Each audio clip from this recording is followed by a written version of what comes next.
Yeah.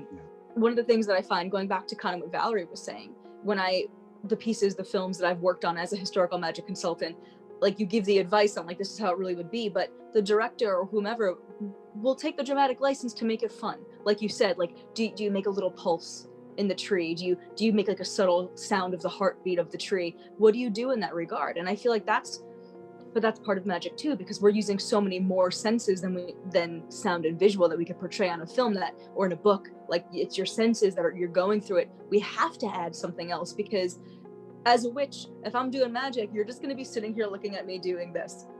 And that's not really fun to see. And unless we do something that could bring out that inspiration, that vibe, that atmosphere. And like you were talking about props, like here's an example, here's a prototype prop that I did on a film that I actually production designed.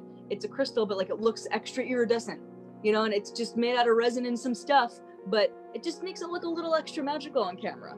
It's not that crystals don't do that when we see it in our mind's eye, when we're working with it, and that's the difference. So it's how to portray something without making floating rocks when she's like drawing upon her energy, but about making that maybe there's a vibration, maybe there's a pulse in the camera, like visual, like it's something that just portrays what magic is to someone that isn't experiencing it. And I think that's the most important part about storytelling, like you said, Valerie. It's just, how do we share our message? Because it's not necessarily the language we speak it in. It's for me, it's that universal language, which is not words necessarily. It's feeling, it's image, it's sound, it's music. It's something that gives that evokes that emotion, and that's what art is, and that's what magic is. I think they're one and the same. Yeah, Absolutely.